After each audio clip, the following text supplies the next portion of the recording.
In the middle of the 14th century, people went to bed healthy and woke up dying.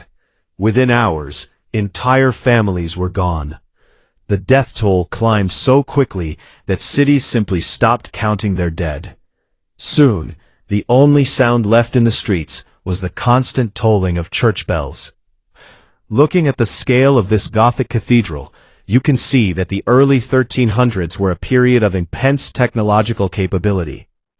This was the peak of the High Middle Ages, a society building monuments that scraped the sky. A climate anomaly known as the medieval warm period had provided generations of bountiful harvests. Food was abundant, the population of Europe nearly doubled, and cities like Paris and London were bursting past their ancient walls, packed tightly with people. This society felt closer to God and more stable than any of its ancestors. They looked at their booming cities and assumed their prosperity was a permanent shield against the natural world. This map illustrates the vast trade routes of the 14th century. A highly secure network known as the Pax Mongolica connected Central Asia directly to Western Europe, creating a medieval version of the World Wide Web. Silk, spices, gold, and ideas flowed continuously along these paths. A merchant in Venice could buy goods from the other side of the known world with unprecedented speed. The infrastructure designed to move immense wealth across continents was also a perfectly constructed distribution system for a global catastrophe. This is a marmot, a burrowing rodent native to grasslands of Central Asia.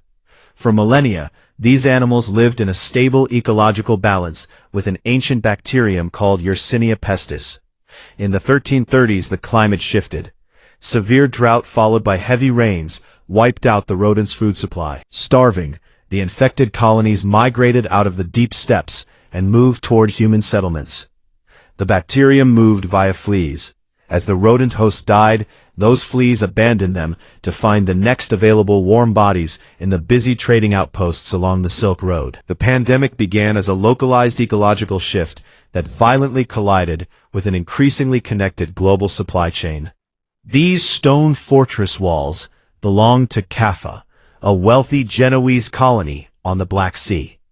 In 1346, Kaffa was under siege by the Mongol Golden Horde, serving as the crucial link between Asian land routes and European sea routes. Outside the walls, the Mongol army began to rot from within. Poor sanitation in the camps allowed the bacterium to spread through the soldiers faster than any enemy weapon could. Facing defeat from biology, the Mongol commander ordered the plague-ridden corpses of his soldiers loaded onto trebuchets and launched over the city walls. The bacteria infiltrated Kaffa through the fluids of the fallen. This single act of desperate biological warfare turned the fortified city from a refuge into a storing point for infection, injecting the pathogen directly into the European trading network. Following the maritime route from the Black Sea into the Mediterranean, merchants fled Kaffa on galleys. They thought they were escaping the horror, but they were actually smuggling infected fleas and rats in their cargo holds. Watch how quickly the infection radiates outward from Sicily. When ships arrived in Messina, officials tried to turn them away, but the true carriers, the black rats, scurried down the mooring ropes onto the docks. Contemporary art like this illustrates the physical terror of the disease, the painful, dark swellings in the lymph nodes known as buboes. The best medical minds of the era had no concept of germs. They believed in miasma, corrupted air, and attempted treatments like lancing the boils, which only spread the infection faster.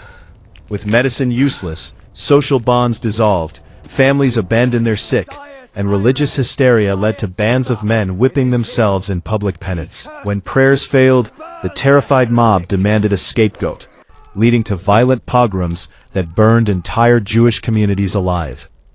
The collapse of medical authority and the rise of mob violence meant that the very institutions meant to protect society were instead helping to dismantle it. This excavation reveals the overwhelming logistical failure of the era. Skeletons stacked layer upon layer in massive plague pits. By 1351, up to half of Europe's population had perished. Entire rural villages were wiped out, leaving harvests to rot and the wilderness to reclaim the landscape. The immediate result of this catastrophe was an extreme labor shortage. For the first time in centuries, there were more jobs than there were people to do them. This labor shortage shifted power to the surviving peasantry. They demanded higher wages and better conditions, clacking the rigid structures of serfdom and forcing lords to compete for their work. The psychological scars appear in the era's art, like this dance macabre, the dance of death.